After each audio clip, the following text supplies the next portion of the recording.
Continuamos, amigos, en Universidad Somos Todos, el programa institucional de la Secretaría.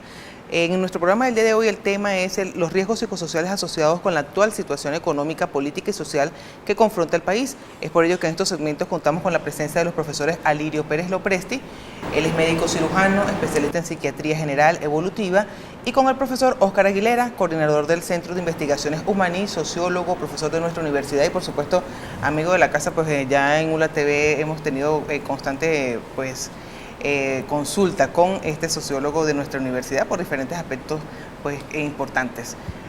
Bienvenidos a ambos y gracias por hacer un espacio en su agenda que sabemos que es bien apretada para compartir con nosotros en el día de hoy este importante tema que preocupa no solamente a la comunidad universitaria, sino que está afectando pues a toda la población venezolana.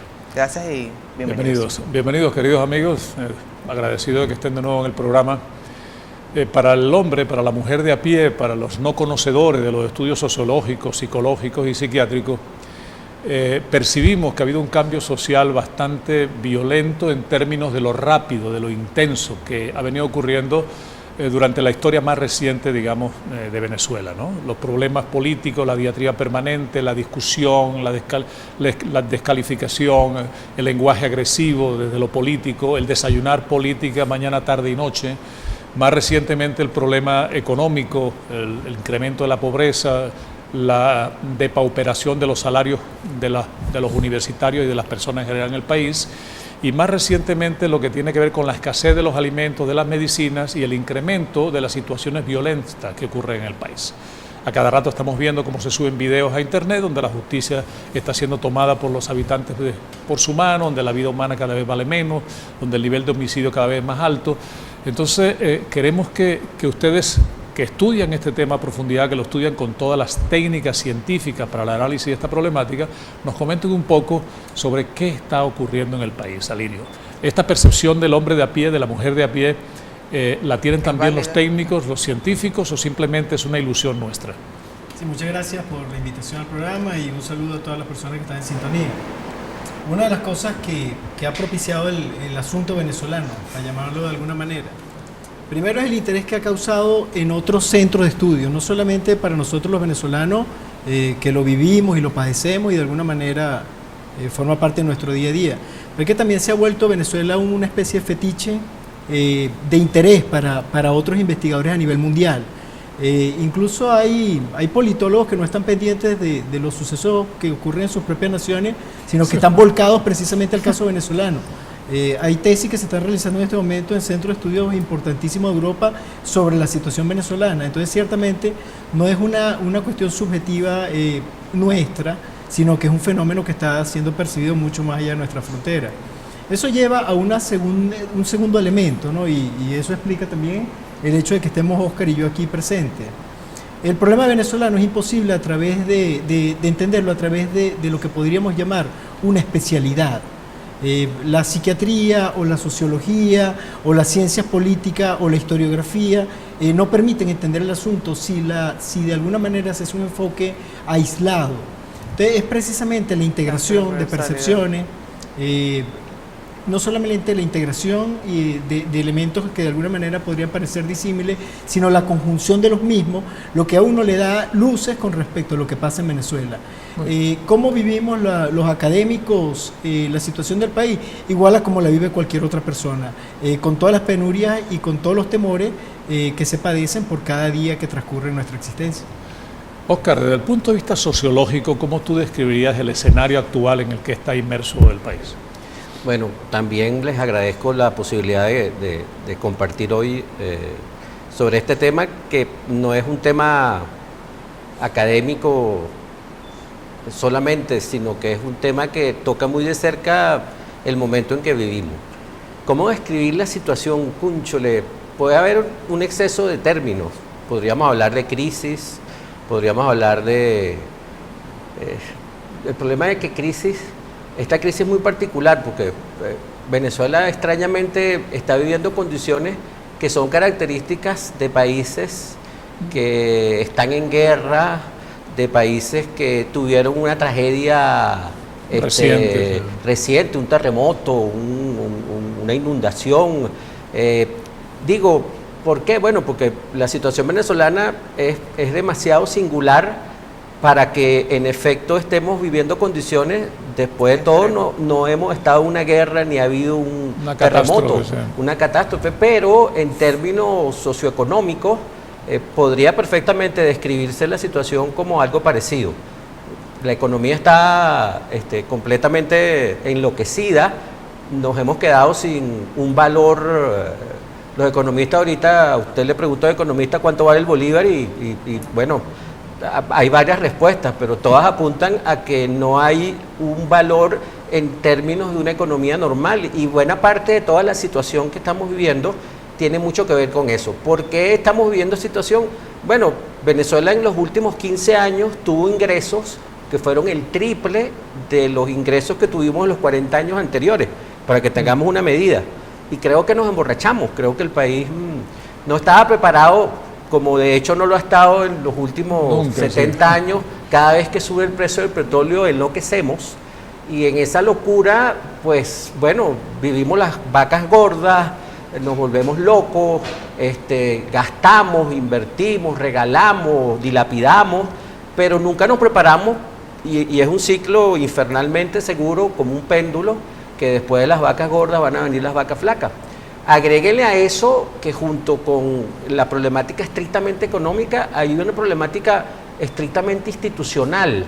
En el país se pretendió abierta y manifiestamente un cambio político institucional, y lamentablemente el cambio fue muy exitoso, acabando con las estructuras políticas e institucionales anteriores, pero muy poco eficiente en sustituirlas por algo. Entonces nos quedamos a mitad de camino entre lo que teníamos que no nos gustaba y lo condenamos, y lo que prometimos construir que no se construyó. Entonces el país se quedó sin instituciones.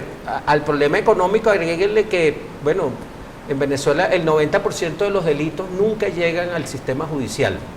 En Venezuela las cárceles las dirigen los presos. En Venezuela las 3 ciudades venezolanas están entre las 10 ciudades más violentas del mundo. O sea, empecemos a agregarle dinamita la cosa, y entonces, bueno, estamos en una situación sin precedentes, que por cierto, aún así, habría que decir que no es la primera sociedad latinoamericana que vive una circunstancia como esta.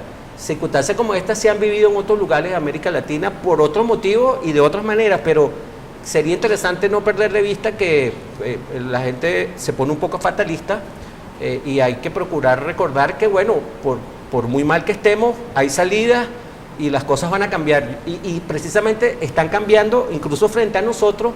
Lo que pasa es que no estamos en capacidad de darnos cuenta cómo.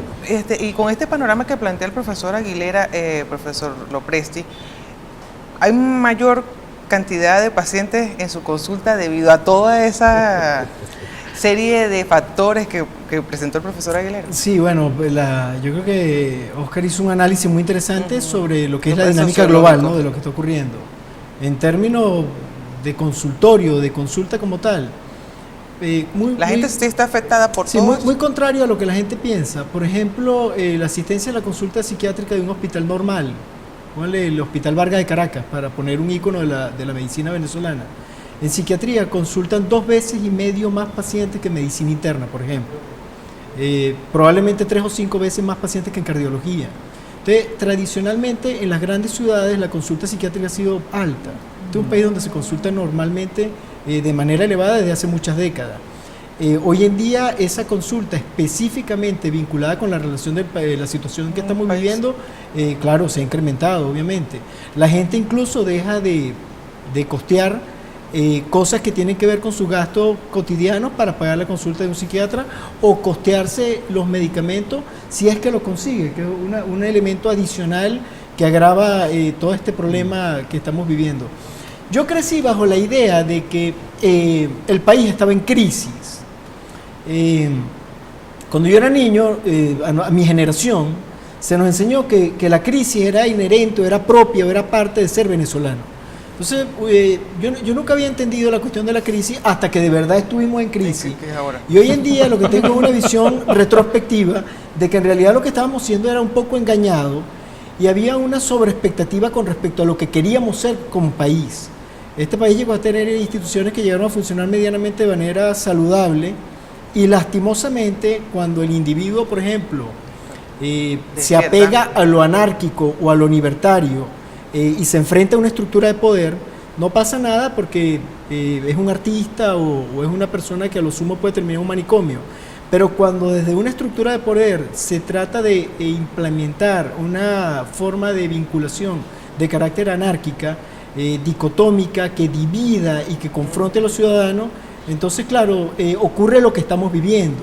Entonces por eso digo que siempre hay que ver el conjunto de los elementos desde una plataforma más arriba, y lo que estamos viviendo son las consecuencias de una serie de cambios que tienen que ver, que son originados mucho antes del fenómeno Chávez, muy vinculados con nuestra idiosincrasia como pueblo, como la manera como nos defendemos psicológicamente y como la manera como respondemos. Por ejemplo, a mí me llama mucho la atención que el venezolano tiende a usar mucho una expresión que en otras partes uno no la ve con tanta frecuencia, y es renuncia ya, revocatorio ya. Es inmediatista, ¿no? Sí, pero eso es absolutamente ridículo, pero forma parte de nuestra idiosincrasia, La forma de comportar. en la cual nos vinculamos con las cosas como si hubiera haber una especie de capítulo final que se parece un poquito a la manera como nos vinculamos con las telenovelas. Cierto. Entonces hay como un comportamiento telenovelesco donde pareciera que la gente cree que va a haber una especie de capítulo final,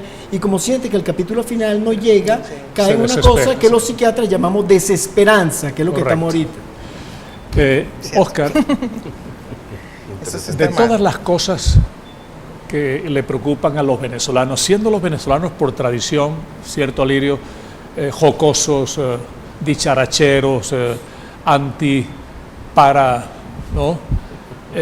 ¿Cómo ves ahorita a ese venezolano lidiando con la crisis actual? ¿Qué ajuste desde el punto de vista psicológico y sociológico tiene que hacer para que la crisis no se lo coma, para que la situación actual, no la crisis que plantea Lirio, porque siempre hemos vivido en crisis, pero ahorita la crisis tiene tamaño y características bien diferentes a la crisis de hace 20 o 30 años atrás? ¿Cómo copa el venezolano con eso? ¿Cómo se defiende? Bueno, fascinante, porque ciertamente nosotros pudimos haber creído muchas veces que estábamos en crisis, pero una como esta, pues no tiene precedente.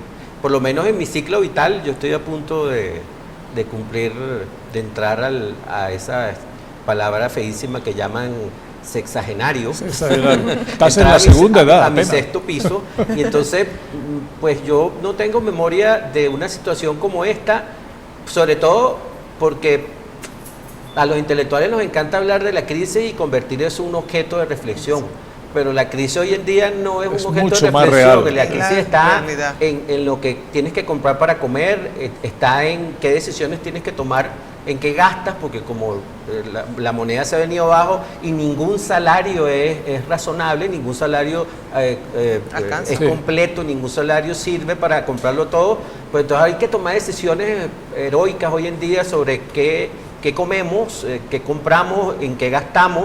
Y bueno, mira, los venezolanos están sometidos de modo sin precedentes a tener que tomar decisiones. Ahorita yo escuchaba a Lirio hablando de esa expresión muy interesante que contrasta, bueno, cuando tú eres libertario, crítico, cuestionador desde afuera, pero cuando lo sigues siendo, teniendo tú la responsabilidad, es como tú estuviste toda la vida en la oposición y llegas al gobierno y te sigue siendo oposición, como si fuera oposición. Pero hay otra frase, ahorita hay muchos lugares comunes que se han vuelto cotidianos, un poco respondiendo a cómo reaccionamos. Hay una frase muy especial que utilizan los venezolanos cuando se refieren al antes. Antes éramos felices y no lo sabíamos. Yo no sé si eso es del todo objetivo, si es cierto. Hay otra frase fascinante que me dijeron el otro día que no la había pensado, que es que hay una expresión típica venezolana que dice que ten cuidado cuando estés lavando esta cosa donde se bañan a los niños pequeños, la bañera. La bañera, sí, hay gente que se pone a lavar la bañera con el muchacho adentro y corre el riesgo sin darse cuenta de botar al muchacho cuando la está lavando. Entonces, algunos dicen que en Venezuela nos pusimos a lavar la bañera y botamos al muchacho con la bañera también, refiriéndose a que teníamos un país que tenía defectos, no cabe duda, y es que acaso hay un país perfecto, tenía cosas que corregir, pero de repente decidimos que todo estaba mal y que todo tenía que ser cambiado, y de nuevo, yo no sé, ahorita cuando Lidio hablaba de esa actitud de todo ya, que es infantil, es típica de los niños que piensan que la vida es un cuento que termina, y la vida es un continuo que no termina nunca, y hay que prepararse. Bueno, un poco estamos jugando a esas contradicciones, tengo la impresión. Bueno, vamos a hacer la pausa y entonces en breve continuamos con nuestro tema de hoy, con nuestros invitados, pues porque tenemos aún muchas telas que cortar. Vamos a la pausa y ya regresamos.